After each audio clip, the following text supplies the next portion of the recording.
Hello there, welcome to CoreTV News. At this time, I am Gift Ogete. A federal high court in Abuja has set a February 23 date for hearing in a suit challenging the eligibility of the presidential candidate of the All Progressives Congress, Muhammadu Buhari. The case, which was filed by an Abuja-based lawyer, Max Ozuaka, has the Independent National Electoral Commission as co-defendant.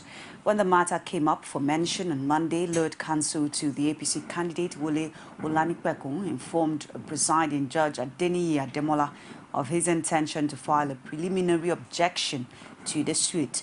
Another member of the defense team, Lateef Afagbemi, argued that there was no need for urgency in the matter since the election has been postponed. Justice Ademola, in his ruling, said he would consolidate all the suits in the same matter into one case.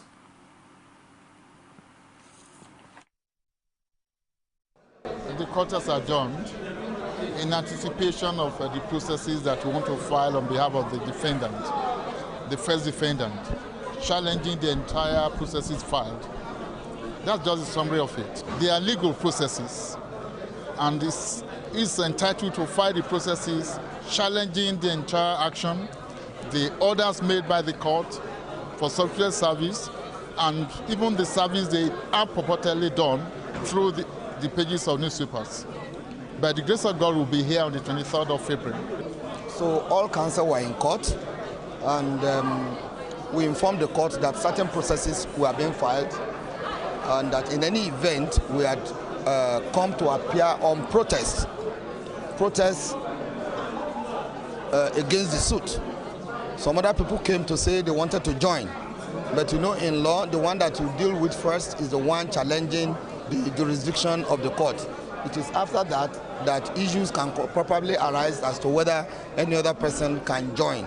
So for now, the matter is adjourned to the 23rd of February to deal with all pending applications in order of priority. President Goodluck Jonathan has appealed to all stakeholders to accept the shift in the date of the general elections as announced by the Independent National Electoral Commission on Saturday in good faith. He also assured them that despite the change in date of the elections, he remained committed to the sanctity of May 29, 2015 as a terminal date of his four-year first term. Jonathan made this known in a statement by his special advisor on media and publicity, Ruben Abati. Jonathan said that rather than trading blames and making statements that are capable of overheating the polity, stakeholders must show understanding and support the Commission. He called on the international community, civil society and the electorate to continue to support his administration's commitment to free, fair and credible elections.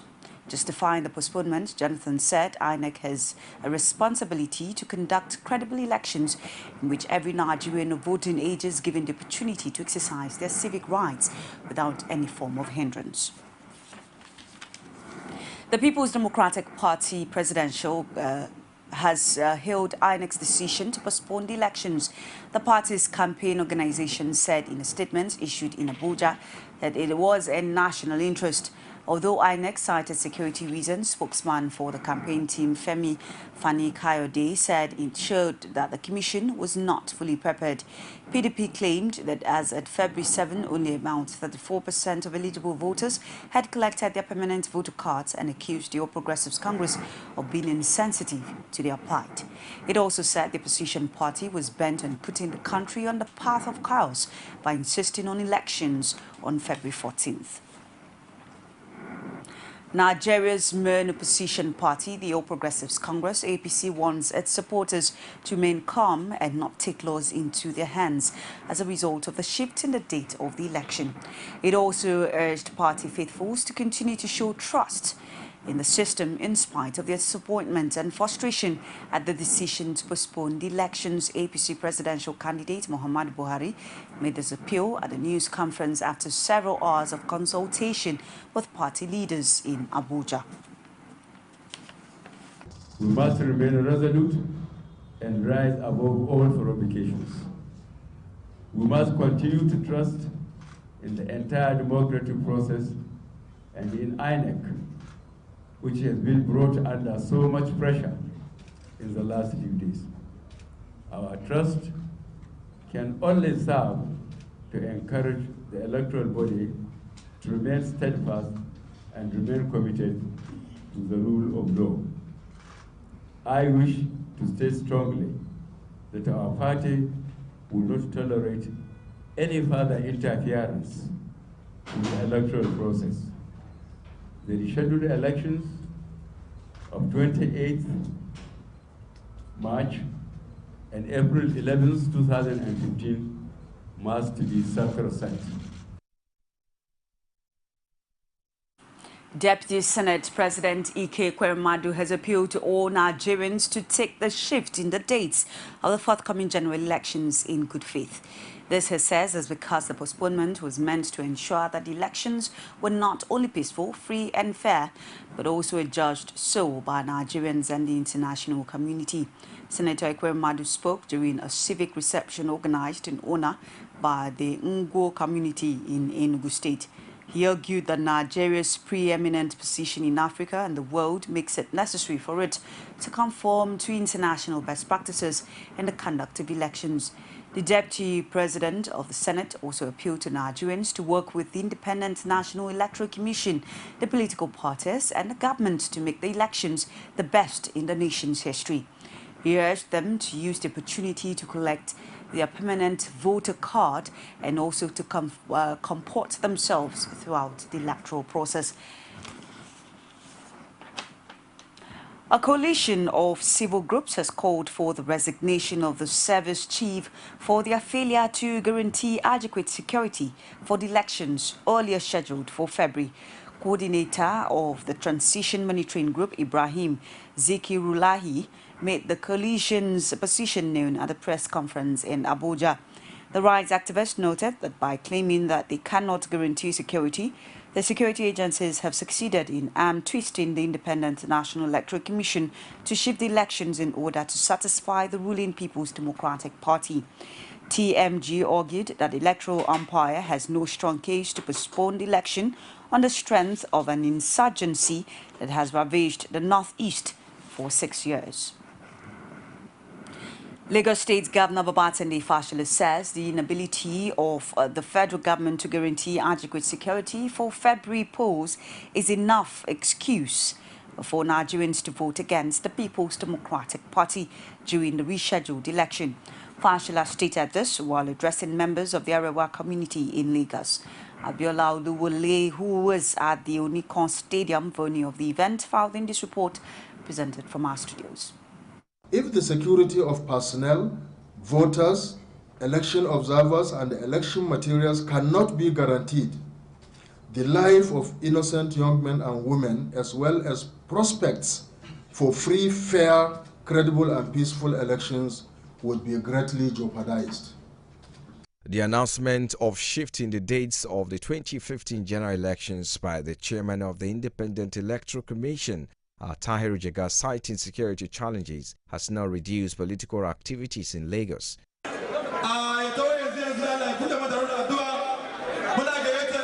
Addressing residents of Northern Extraction at a rally to drum up support for the APC presidential candidate Muhammadu Buhari and state governorship candidate Akinwumi Ambode, Babatunde Fashola called on them to be steadfast in the quest to ensure victory for the party at the polls. We don't be ready for election on Saturday, not be so.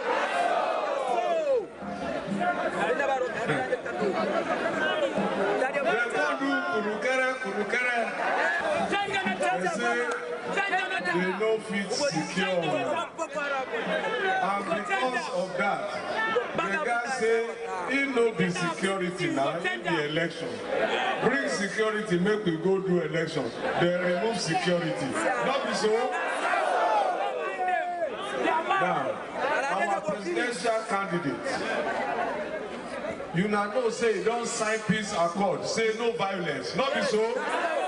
Who now won't vote for next week Saturday before? On March 28th, who now go vote for? He cautioned against violence before, during and after the polls. They will taunt you, don't fight. Make una no fight. But make I tell you one thing, no. Peace no mean say make una no campaign. Make nobody come disturb una campaign.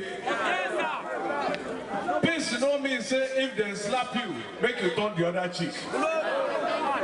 No look for trouble, but defend yourself. As Nigerians get set for the general elections, the prayer on the lips of many, both within and outside the country, is for a violence-free polls. ECOWAS has advised members of Nigeria's political class to avoid actions and comments that could incite their supporters for opponents to violence now in the aftermath of the shift in election. It also wants the Independent National Electoral Commission to use the 6-week window to complete all pre-election arrangement. ECOWAS said in a statement issued in Abuja that in spite of concerns about the postponement, Nigerians have every reason to uphold the rule of law as well as abide by the democratic process.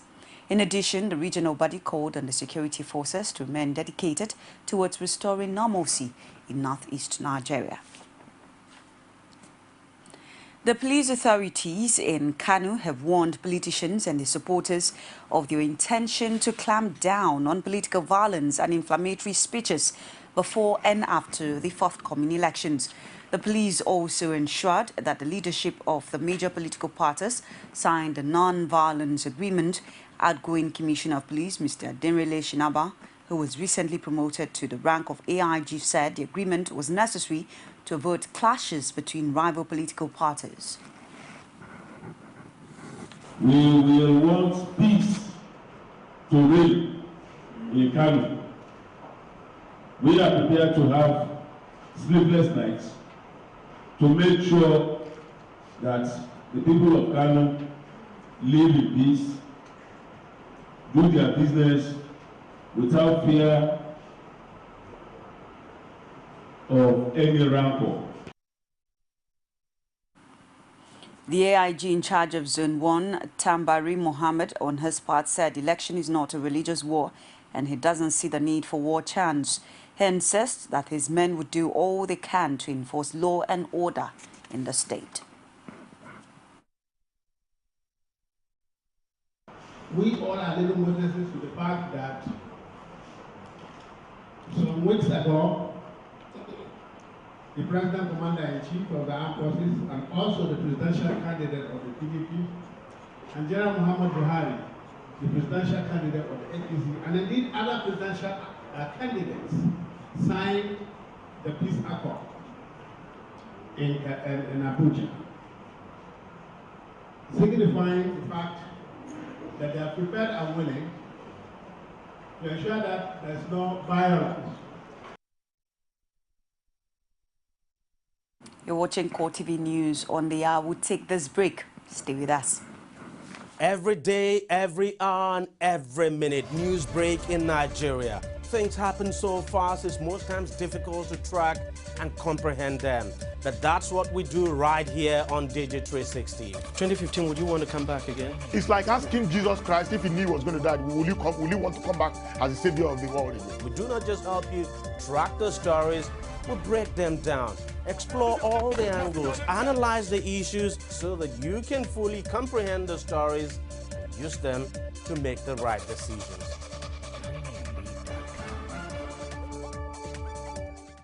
The gubernatorial election is here again.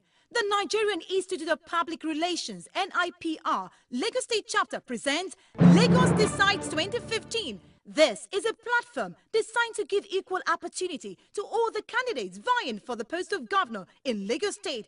All candidates are hereby invited to present their respective manifestos to its select audience comprising of PR practitioners, media, and other prominent professionals. Lagos Decides 2015 comes up on Wednesday, 11 February 2015. Time, 11 a.m. Venue, LCCI Event Center, CBD, Alausa Ikeja.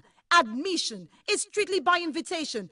For sponsorship details and advert placement, call Joe on 0802 3924 913 or Jola on 0802 366 3429. Proudly supported by MITV, Star FM, 101.5, Galaxy Television, CoreTV, Cool TV, Wazobia TV, Nigeria Info, and Frontiers Consulting. The debate will be broadcast and streamed live. NIPR, deepening democratic values. Welcome back. Thanks for still staying tuned. Do not forget that you can catch us on our social media platforms. On Facebook, it's facebook.com/CoreTV News. On Twitter at CoreTV News NG. And on YouTube, youtube.com/CoreTV News. Boko Haram leader Abubakar Shekau vowed in a new video released today that the group would defeat a regional force fighting the extremists in Nigeria's far northeast, Niger and Cameroon. It says in a 28-minute speech, one of 3 videos posted by the Islamists on YouTube, that regional coalition will not achieve its aim.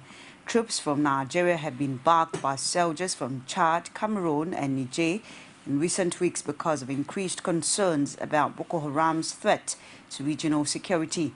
And the second of the latest videos, images of the leader of the Islamic State group, Abu Bakr al-Baghdadi, are shown along with archive footage and a voiceover recalling a battle between British colonial soldiers and fighters from the Sokoto Caliphate in northern Nigeria. Shekau has name-checked al-Baghdadi before, but appears to be positioning Boko Haram in a wider jihad context by showing the Sokoto Caliphate, which was dismantled by the British in the early 20th century. He declared that the fight was not against Africa alone, but the world at large. Shekau dismissed the size of the force, which had previously been set at about 7,500. Shekau also directly threatened Chad's President Idriss Déby, whose forces have attacked Boko Haram in the northeast Nigerian town of Gamboru and Malam Faturi in recent days. Shekau's challenge comes after the United States says the sect could face a stronger test against more capable regional forces. Washington estimates that Boko Haram has a core of between 4,000 and 6,000 fighters, but is well equipped after raiding Nigerian army positions. The People's Democratic Party has described the criticism by the All Progressives Congress on President Goodluck Jonathan's achievement in the railway sector as laughable. The party insists that only railway hawks in present-day Nigeria was perpetrated by Rotimi Amechi, an APC governor. In a statement released in Abuja, PDP's campaign team said the attack showed that President Jonathan has completely overwhelmed the APC with the quality of his achievements in rail and other sectors of the economy. Spokesman for the campaign organization, Femi Fani-Kayode, noted that until Jonathan's intervention, the railways had been in a poor state since the 1980s. He said rather than question the railway achievements of President Jonathan, APC should explain why rail projects in Rivers and Lagos State have failed to take off in spite of billions of naira expenditure. As the alleged audio recording of some PDP chieftains on how the Ekiti governorship election was rigged continues to generate reactions from Nigerians, Lagos State Governor Babatunde Fashola says such action, if it is indeed true, shows the desperation of the People's Democratic Party to win the elections at all cost. Fashola, who stated this at a state senior grammar school, Surulere, after collecting his permanent voter card, says Nigerians should be wary of the kind of people they elect into position of authorities. Those people in that audio are the examples of some of the kind of base desperation for power that you can never see. So while ordinary Nigerians are struggling in the sun, trying to collect their PVCs, trying to vote, you see what they are doing at night. You see how seriously that party that they represent takes your vote and your efforts and your sacrifice for democracy. So, and I'm sure now Nigerians are getting wiser. Fashola also noted that rather than reducing the momentum of the APC campaign, the 6 weeks postponement of the election by INEC will rather increase it. The reality is that INEC was ambushed by the PDP and the federal government. And I think Nigerians must be disappointed, but I use this opportunity again to appeal to Nigerians to remain calm, especially to the supporters, sympathizers and members of the APC. This is just a matter of time, and the momentum for change is already on, and the momentum is the Nigerian people's momentum. 10 civil society organizations are demanding for the release of the full report of the forensic audit of the accounts and transactions of the Nigerian National Petroleum Corporation. This, according to the group, is because Nigerians deserve access to all the details rather than highlights, which were recently released by the Auditor General of the Federation, Samuel Okura. Civil society organizations working on good governance in the extractive industry argues that the federal government engaged PricewaterhouseCoopers last year to carry out the forensic audit so that citizenry would know how the corporation is run. The CSOS also wants NNPC to make public its plans to refund the outstanding amount of $1.48 billion. That's about 274,554 billion naira to government coffers. In addition, the group have called on the National Assembly to ensure the passage of the Petroleum Industry Bill before the expiration of the tenure of the present Assembly. The Public Accounts Committee of the House of Representatives plans to summon PricewaterhouseCoopers over the outcome of the forensic audit of the Nigerian National Petroleum Corporation once lawmakers resume after the elections. Committee Chairman and APC senatorial candidate for Lagos West, Solomon Adeola, disclosed this at a town hall meeting in Ikeja, Lagos. He said the auditors would be invited to shed more light on the details of the audit and their term of reference. Adeola noted that the summarized version presented to the media by the Auditor General, Samuel Okura, raises more questions than answers on the $20 billion, which the then Central Bank Governor, Lamido Sanusi, claimed was missing. The chairman of the Public Accounts Committee said the House needs to know the details of how NNPC was indicted for $1.48 billion out of $20 billion. President Goodluck Jonathan has received the report of the 2015 Christian pilgrimage from the leadership of the Nigerian Christian community. Speaking at the brief ceremony, the president hailed the commitment of the Pilgrims Board for the success of the exercise. He also pledged to look into the recommendations put forward by the delegation. It's CoreTV News on the hour. We'll take a break. Stay with us. You can now watch CoreTV News live from anywhere in the world on our website www.coretvnews.com. Click on Live TV on our website and watch us live. And welcome to CoreTV Primetime Days. To follow us on Twitter, click on Twitter icon on our website. On Facebook, click on the Facebook and YouTube to see all our previous news production. You can also watch us live on YouTube. Click CoreTV, leave a space, then News. CoreTV News, a 24-hour news station.